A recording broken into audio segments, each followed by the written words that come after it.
தற்போதைய அண்மை செய்தி. மதுரையில் காவலர் பேருந்துக்காக காத்திருந்த நிலையில் அவருக்கு கத்தி குத்து விழுந்துள்ளது. இதுகுறித்த அண்மை செய்தியை பார்த்துக் கொண்டிருக்கிறோம்.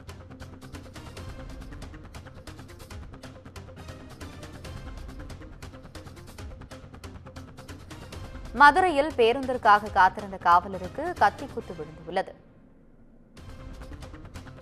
சென்னை அமைந்தகரை காவல் நிலைய காவலர் ராஜ்குமாரை கத்தியால் குத்தியதாக ஆறுமுகம் என்பவர் கைது செய்யப்பட்டுள்ளார்.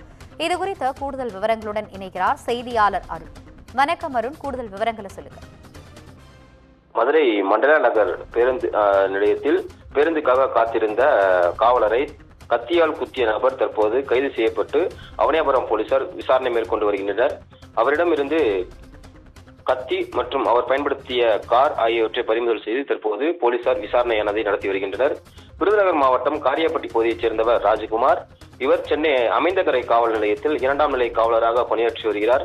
நேற்று இரவு சொந்த ஊருக்கு செல்வதற்காக சென்னையிலிருந்து மண்டல நகர் மதுரை மாட்டுத்தாவணி பகுதியிலிருந்து மண்டல நகர் சந்திப்புக்கு வந்திருந்தார்.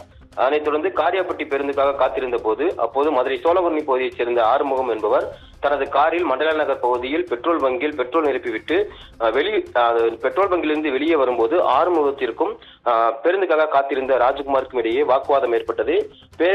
பேருந்துக்காக காத்திருந்த ராஜகுமார் சாலையில் நின்று கொண்டிருந்த போது பெட்ரோல் பங்கிலிருந்து வெளியே வந்த ஆறுமுகம் காரை மறித்து நின்றதாகவும் இதனால் ஆத்திரமடைந்த ஆறுமுகம் ஒருமையில் ராஜகுமாரை பேசிய நிலையில் இருவருக்கும் இடையே வாக்குவாதமானது முற்றிய நிலையில் காரில் மறைத்து வைத்திருந்த ஆறுமுகம் தனது கத்தியை எடுத்து ராஜகுமாருடைய இடுப்பு மற்றும் கழுத்து பகுதியில் கத்தியால் வைத்து காவலரை குத்தி இருக்கிறார். இதனால் காயமடைந்த ராஜகுமார் மருத்துவமனையில் சிகிச்சை பெற்று தற்போது வீடு திரும்பி இருக்கிறார். இதுகுறித்து அவனியாபுரம் போலீசார் வழக்கு பதிவு செய்து ஆறுமுகத்தை கைது செய்து விசாரணை மேற்கொண்டு வருகின்றனர். மேலும் ஆறுமுகத்தினுடைய கார் மற்றும் அந்த சம்பவத்தினுடைய பயன்படுத்தப்பட்ட கத்தி ஆகியவற்றை பறிமுதல் செய்து தற்போது அவனியாபுரம் போலீசார் விசாரணை மேற்கொண்டு வருகின்றனர். பேருந்துக்காக காத்திருந்த காவலரை மது போதையில் வந்த அதே பகுதியைச் சேர்ந்த கார் ஓட்டுநர் வாக்குவாதத்தில் ஈடுபட்டு தற்போது இந்த சம்பவமானது பரபரப்பை ஏற்படுத்தி இருக்கிறது. ஆனந்தி, விவரங்களுக்கு நன்றி அருண்.